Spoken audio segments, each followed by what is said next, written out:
In August 2026, the global order appeared to be shuddering under the weight of several simultaneous, high-profile disasters. Headlines were dominated by a massive 7.7 magnitude earthquake in Indonesia and a nuclear standoff in the Korean peninsula, where Pyongyang responded to U.S. military drills by threatening to push the world to the brink of war. At the same time, President Donald Trump was focused on the land, finalizing a 15-point peace. The Middle East relies on two primary lifelines, the Strait of Hormuz and the Bab el-Mandeb Strait. Hormuz is the world's most critical energy corridor. A quarter of global seaborne oil trade must pass through this narrow waterway. But by late summer, that flow had effectively stopped. Risk indices entered the extreme crisis band, as Iranian strikes and U.S. naval movements turned these commercial routes into active combat zones. This localized violence had a global reach, proving that a disruption in just a few miles of water could paralyze the international economy. The crisis traces back to the failure of the Islamabad peace talks following joint U.S. and Israeli strikes on Iranian sites. When negotiations collapsed, the United States moved from diplomacy to direct maritime intervention. President Trump ordered a total naval blockade of all Iranian ports, deploying 10,000 personnel and over a dozen warships to enforce a perimeter around the country's entire coastline. U.S. Boeing P-8 Poseidon aircraft patrolled the Gulf of Oman, hunting for any merchant vessels linked to Iranian trade.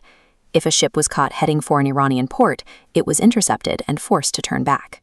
When the cargo ship Tuska refused to comply, the destroyer USS Spruance disabled the vessel's engine room with cannon fire, allowing Marine units to board and seize the ship in open water.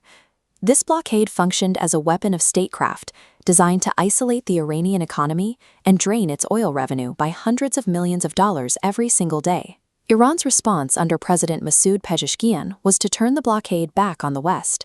Tehran announced it would close the Strait of Hormuz to any nation allied with the United States. To maintain its own cash flow, Iran implemented a selective toll system, charging ships up to $2 million each for safe passage through the closure. While Western ships were blocked, Iran maintained open lanes for neutral powers.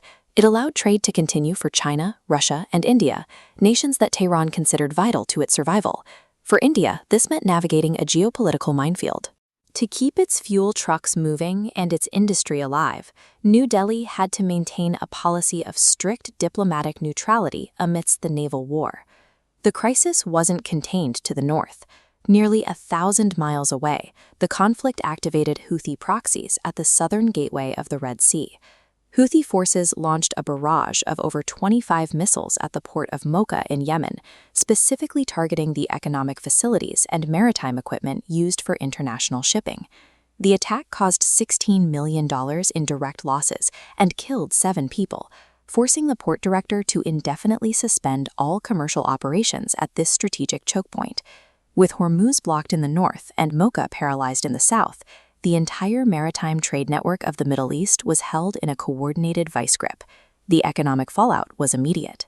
As Iran's oil exports vanished, global Brent crude prices spiked, reflecting a market that suddenly realized how fragile the supply chain had become. Even when political agreements were signed at Versailles to end the war, the confidence of the shipping industry remained shattered. The vulnerability of these routes was now a permanent factor in global trade.